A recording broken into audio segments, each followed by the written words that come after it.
Hello everybody. आज हम लोग देखने वाले हैं कि डिफरेंट टाइप के क्रिस्टलाइन सॉलिड क्या होते हैं और उनके खास प्रॉपर्टीज़ क्या क्या होते हैं।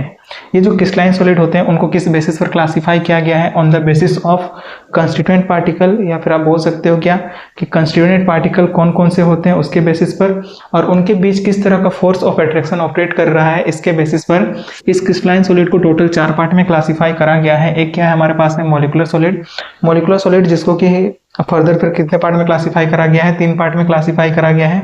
कौन कौन सा? वो है पोलर, दूसरा क्या हमारे पास में नॉन पोलर, ये आपके पास में पोलर है, दूसरा क्या हमारे पास में नॉन पोलर, एंड तीसरा क्या है हमारे पास में हाइड्रोजन बॉन्डेड सॉलिड है। ठीक है, तो ये आपके पास में क्या है मॉलिक्यूलर सॉलिड को फर्दर फिर 3 पार्ट में क्लासीफाई करा गया है। तो यहाँ पर जो कंस्टिट्यूएंट पार्टिकल होते हैं वो क्या होते हैं? मॉलिक्यूल्स होते हैं। क्या होते हैं? मॉलिक्यूल्स होते हैं। कंस्टिट्यूएंट पार्टिकल्स के बारे में बात करेंगे तो यहाँ पर क्या होते हैं? मॉलिक्यूल्स होते हैं। अगर पोलर सॉलिड में बात करेंगे तो इसमें जो आपके पास में कंस्टिट्यूएंट पार्टिकल होंगे वो क्या होंगे? पोलर मॉलिक्यूल्स होंगे, और जो नॉन पोलर है उसमें क्या होंगे? नॉन पोलर मॉलिक्यूल्स होंगे, या फिर इसमें एटम्स भी होते हैं।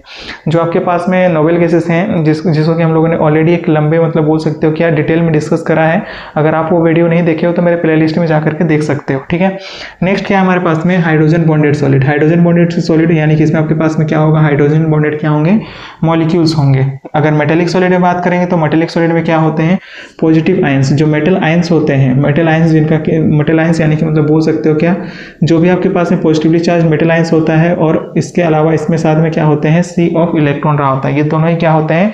कंस्टिट्यूएंट पार्टिकल होते हैं, यानी कि इनसे मिलकर के ये मेटेलिक सॉलिड क्या होता है? फॉर्म होता है। कोवेलेंट सॉलिड में क्या होते हैं? नॉन मेटल एटम्स होते हैं। नॉन मेटल एटम्स जैसे कि कार्बन हो गया, सिलिकॉन हो गया, ठीक है ना।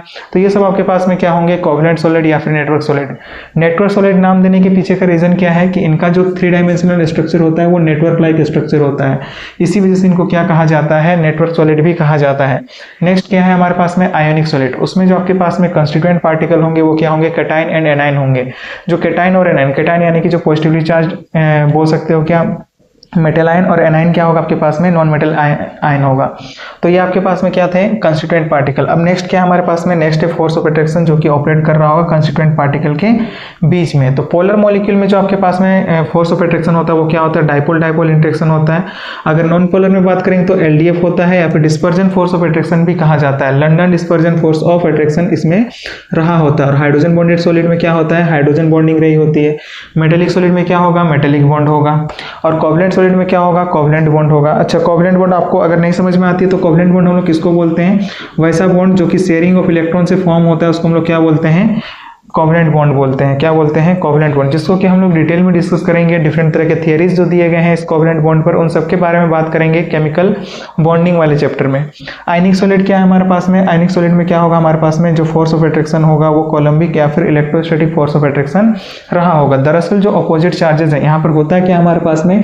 ए पॉजिटिव और बी माइनस, कुछ इस तरह से आप लिख सकते हो। तो ये आपके पास में कैटायन हो गया, ये आपके पास में कैटायन हो गया, और ये आपके पास में क्या हो गया? एनायन हो गया। ये आपके पास में क्या हो गया? एनायन हो गया। ठीक है, तो इनके बीच जो फोर्स ऑफ अट्रैक्शन, क्योंकि ये दोनों ही अपोजिट चार्जेस हैं, इसी वजह से दो अपोजिट चार्जेस के बीच में लगने वाले फोर्स ऑफ अट्रैक्शन को क्या कहा जाता है? कोलम्बिक फोर्स ऑफ अट्रैक्शन या फिर इलेक्ट्रोस्टैटिक फोर्स ऑफ अट्रैक्शन कहा जाता है। ठीक है, अब नेक्स्ट क्या हमारे पास में? फिजिकल नेचर की। इसका फिजिकल नेचर किस तरह का होगा, यानी कि ये सॉफ्ट होंगे, हार्ड होंगे। तो ये जो पोलर या फिर नॉन पोलर सॉलिड है, दरअसल ये जो नॉन पोलर और पोलर सॉलिड है ये रूम टेम्परेचर पर लिक्विड या फिर गैसेस स्टेट में रहे होते हैं, इसी वजह से ये क्या होते हैं? सॉफ्ट होते हैं। अगर हम हाइड्रोजन बॉन्डेड सॉलिड के बारे में बात करेंगे तो ये क्या होते हैं? हार्ड होते हैं।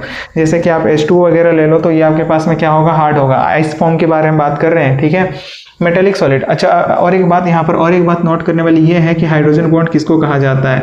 तो आप देखो, हाइड्रोजन जो कि आपके पास में most electronegative element fluorine, oxygen या फिर नाइट्रोजन, इन तीनों एलिमेंट से अगर अटैच्ड है वो फर्दर क्या करता है? दूसरे मोस्ट इलेक्ट्रोनेगेटिव एलिमेंट के साथ में पार्शियल इंटरेक्ट करता है, तो उसको हम लोग क्या बोलते हैं? हाइड्रोजन बॉन्ड बोलते हैं। क्या बोलते हैं? हाइड्रोजन बॉन्ड बोलते हैं। अगर मेटेलिक सॉलिड में बात करेंगे तो ये क्या होते हैं? हार्ड होते हैं। जैसे कि आप आयरन वगैरह ले लो, ठीक ना, आयरन ले लो, कपर ले लो, ठीक ना, ये सब जितने भी हैं, या फिर गोल्ड ले लो, सिल्वर ले लो, जितने भी आपके पास में मेटल होते हैं वो क्या होते हैं? हार्ड होते हैं। कोवेलेंट सॉलिड के बारे में बात करेंगे तो हार्ड होते हैं, लेकिन एक्सेप्शन के तौर पर आपको क्या ध्यान में रखना है? ग्रेफाइट। ग्रेफाइट जो होता है ये क्या होता है? सॉफ्ट होता है, जिसके बारे में हम लोगों ने डिटेल में बात करा है। अगर आप नहीं देखे हो तो आप उसको जाकर के देख सकते हो। कोवेलेंट बॉन्ड या फिर नेटवर्क सॉलिड, यहाँ पर आपके पास में ये क्या होंगे, हार्ड होंगे। डायमंड क्या होता है, काफी ज्यादा हार्ड होता है। एग्जाम्पल के थ्रू आप याद रखने की कोशिश करो, जो भी एग्जाम्पल है उसके एग्जाम्पल के थ्रू याद रखने की कोशिश करो। आगे हम लोग एग्जाम्पल के बारे में बात करेंगे। यहाँ पर एक्सेप्शन के तौर पर क्या है, ग्रेफाइट है। आप देखोगे क्या, ग्रेफाइट जो होता है इजिली क्या हो जाता है, ब्रेक हो जाता है, सॉफ्ट होता है, और इसीलिए इसको लुब्रिकेंट की तरह भी यूज करा जाता है। किसकी तरह यूज करा जा सकता है, लुब्रिकेंट की तरह भी यूज करा जा सकता है। और ये जो आपके पास में आयनिक सॉलिड है, ये क्या होते हैं, हार्ड एंड ब्रिटल होते हैं। अब NaCl को देख लो, NaCl क्या होता है आपके पास में, हार्ड, या फिर आप बोल सकते हो क्या, ब्रिटल भी होता है, ठीक है ना, हार्ड होते हैं, ठीक है। तो ये आपके पास में 3 प्रॉपर्टीज हो गए, और 2-3 प्रॉपर्टीज के बारे में बात कर लेंगे कि यहाँ पर आपके पास में एग्जांपल्स क्या क्या रहे होंगे, या फिर कौन इलेक्ट्रिसिटी कंडक्ट करेंगे नहीं करेंगे, और उसके बाद में ये चीज क्या होगा, खत्म होगा हमारे पास में।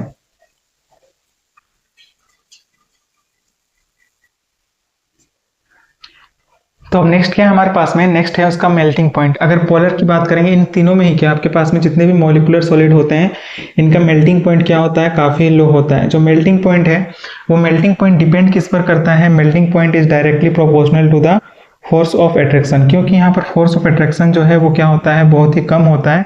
इसी वजह से यहाँ पर आपके पास में जितने भी आपके पास में मॉलिक्यूलर सॉलिड होते हैं, उनका मेल्टिंग पॉइंट क्या होता है, लो होता है।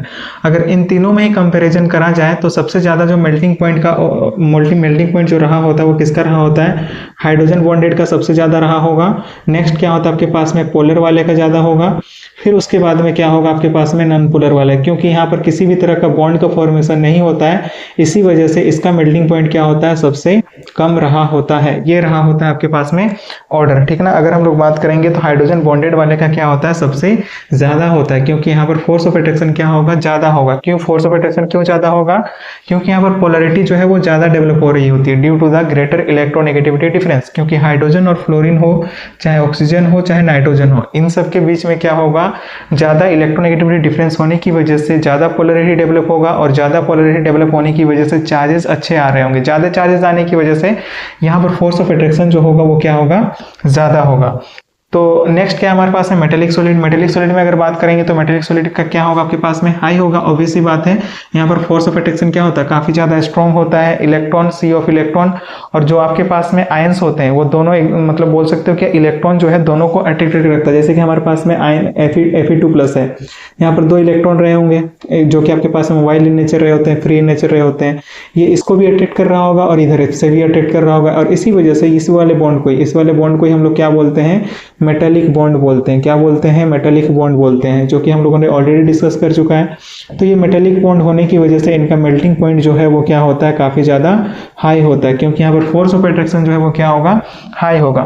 नेक्स्ट क्या है हमारे पास में, कोवेलेंट या फिर नेटवर्क सॉलिड। तो इसमें भी हमारे पास में मेल्टिंग पॉइंट क्या होगा, हाई होगा, क्योंकि यहाँ पर शेयरिंग ऑफ इलेक्ट्रॉन से बॉन्ड बनता है, एज वेल एज बॉन्ड तो स्ट्रॉन्ग होता ही है, साथ ही साथ यहाँ पर नेटवर्क का स्ट्रक्चर जो है वो काफी इंपॉर्टेंट रोल प्ले कर रहा होता है। तो इसी वजह से इनका भी क्या होता है, हाई होता है। और नेक्स्ट क्या है हमारे पास में, नेक्स्ट है आयनिक सॉलिड। अगर आयनिक सॉलिड में बात करी जाएगी तो आप खुद ही देख सकते हो कि यहाँ पर जो आपके पास में अपोजिट चार्जेस के बीच में फोर्स ऑफ अट्रैक्शन लग रहा है, तो यहाँ पर क्या होगा, सबसे ज्यादा होगा। यानी कि मतलब बोल सकते हैं इन सब में से, मतलब बोल सकते सबसे ज्यादा तो नहीं, मतलब इनसे ज्यादा होगा, ठीक है ना। मतलब बोल सकते हैं इनसे ज्यादा होगा, इनसे भी ज्यादा होगा, और बोल सकते हैं क्या कि यहाँ पर भी हाई होगा, ठीक है। यानी कि मेल्टिंग पॉइंट जो है आयनिक सॉलिड में भी क्या होता है, हाई होता है, क्योंकि दो अपोजिट चार्जेस के बीच में बोल सकते हो फोर्स ऑफ अट्रैक्शन लग रहा है। दो अपोजिट चार्जेस के बीच में फोर्स ऑफ अट्रैक्शन जब कभी भी लगता है, आप खुद सोचो ना कि सेम तरह में आपके पास में क्या होगा, आपके पास में फोर्स ऑफ अट्रैक्शन क्या होने वाला है, कम होने वाला है। लेकिन जो अपोजिट चार्जेस होते हैं वहां पर फोर्स ऑफ अट्रैक्शन क्या होता है, काफी ज्यादा होने की वजह से उनका मेल्टिंग पॉइंट क्या हो जाता है, हाई हो जाता है। जैसे कि हम लोगों ने ऑलरेडी डिस्कस कर लिया है क्या, कि melting point is directly proportional to the force of attraction. Next क्या है हमारे पास में, नेक्स्ट है हमारे पास में इलेक्ट्रिकल कंडक्टिविटी। अब इलेक्ट्रिकल कंडक्टिविटी जो है वो किस पर डिपेंड करता है, इलेक्ट्रिकल कंडक्टिविटी डिपेंड करता है किन चीजों पर डिपेंड करता है, डिपेंड्स ऑन किस पर, फ्री इलेक्ट्रॉन या फिर फ्री आयंस। जो फ्री इलेक्ट्रॉन्स हैं या फिर फ्री आयंस हैं इस पर डिपेंड करता है, फ्री इलेक्ट्रॉन या फिर फ्री आयंस पर डिपेंड करता है। यानी कि अगर ये चीज क्रिस्टल में प्रेजेंट है तो वो इलेक्ट्रिसिटी का कंडक्शन करेंगे due to the movement of free electron और आयंस। जो कि ये जो मॉलिक्यूलर सॉलिड है इनमें से किसी में भी मॉलिक्यूलर सॉलिड के पोलर हो चाहे नॉन पोलर हो चाहे हाइड्रोजन बॉन्डेड हो, इनमें से किसी में भी ना तो फ्री इलेक्ट्रॉन प्रेजेंट होता है ना ही आपके पास में फ्री आयंस प्रेजेंट होते हैं। इसी वजह से ये तीनों के तीनों क्या होते हैं, इंसुलेटर होते हैं। तीनों के तीनों क्या होंगे, इंसुलेटर होंगे। लेकिन अगर हम लोग बात करेंगे किसके बारे में, मेटेलिक सॉलिड्स के बारे में, यहाँ पर तो सी ऑफ इलेक्ट्रॉन ही होता है, यानी कि मेटेलिक सॉलिड में हम लोग जिस मॉडल की बात करते हैं वो किसकी बात करते हैं, इलेक्ट्रॉन सी मॉडल, ठीक ना। इलेक्ट्रॉन सी मॉडल के बारे में बात करते हैं, यानी कि इलेक्ट्रॉन का समुद्र होता है, यानी कि भर भर करके क्या है आपके पास में, फ्री इलेक्ट्रॉन है। तो यहाँ पर क्या होगा हमारे पास में, ये इलेक्ट्रिसिटी का अच्छा कंडक्टर होगा, यानी कि good conductor of electricity, good conductor of heat as well as electricity, good conductor of heat as well as electricity और आपके पास में हीट का अच्छा कंडक्टर होता है, क्योंकि यहाँ पर क्या होते हैं, फ्री इलेक्ट्रॉन्स होते हैं जो कि मोबाइल इन नेचर होते हैं। मोबाइल इन नेचर मतलब क्या, घूमते फिरते इलेक्ट्रॉन, जिसको कि हम लोगों ने पूरे डिटेल में डिस्कस करा है एक वीडियो में, ठीक है। नेक्स्ट क्या हमारे पास में, कोवेलेंट सॉलिड। तो यहाँ पर भी आपके पास में फ्री इलेक्ट्रॉन ना होने के वजह से यहाँ पर क्या होते हैं, ये इंसुलेटर होते हैं। लेकिन आपको एक्सेप्शन के तौर पर आपको ध्यान में रखना है, एक्सेप्शन के तौर पर क्या होता है हमारे पास में, एक्सेप्शन के तौर पर हमारे पास में होता है ग्रेफाइट। ये जो ग्रेफाइट है, ग्रेफाइट में आपके पास में इलेक्ट्रिसिटी कंडक्शन देखने को मिलता है। किस वजह से देखने को मिलता है, क्योंकि वो जो तीन बॉन्ड जो होते हैं वो तो आपके पास में कोवेलेंटली बॉन्डेड होते हैं, लेकिन जो चौथा इलेक्ट्रॉन होता है वो दो लेयर के बीच में लाई कर रहा होता है, और जो कि क्या होता है, मोबाइल इन नेचर होता है, फ्री होता है मूवमेंट करने के लिए। इसी वजह से वहां पर क्या करता है, इलेक्ट्रिसिटी का कंडक्शन करता है। नेक्स्ट क्या है हमारे पास में, आयनिक सॉलिड। तो आयनिक सॉलिड में आप क्या देख पा रहे हो, आयनिक सॉलिड में क्या होता है हमारे पास में, आयंस होते हैं, ठीक है। अगर हम लोग बात करेंगे सॉलिड स्टेट में, सॉलिड स्टेट में ये क्या होते हैं, इंसुलेटर होते हैं। सॉलिड स्टेट में क्या होते हैं, इंसुलेटर होते हैं। सॉलिड स्टेट में आयनिक सॉलिड क्या होते हैं, इंसुलेटर होते हैं। लेकिन जैसे ही इनको मेल्ट कर दिया जाएगा, यानी कि मोल्टेन स्टेट हो चाहे आपके पास में क्या हो, मोल्टेन या फिर एक्वस स्टेट हो, तो इन दोनों स्टेट में ही ये क्या करते हैं, कंडक्ट करते हैं इलेक्ट्रिसिटी को, यानी कि गुड कंडक्टर ऑफ इलेक्ट्रिसिटी होते हैं मोल्टेन स्टेट और एक्वस स्टेट में। That's all about the crystalline solid. ये आपके पास में क्या था, जितनी भी बातें थे वो क्रिस्टलाइन सॉलिड के एक समराइज वीडियो था, कि समराइज कर दिया हम लोगों ने, जितनी भी चीज़ें हम लोगों ने डिटेल में पढ़ा है उन सारी बातों को समराइज करने की कोशिश करी है। अब हम लोग आगे देखते हैं अरेंजमेंट, ठीक ना। नेक्स्ट वाली वीडियो में हम लोग क्या देखेंगे, अरेंजमेंट ऑफ एटम्स की बात करेंगे कि अरेंजमेंट कितने तरह का होता है, ठीक है।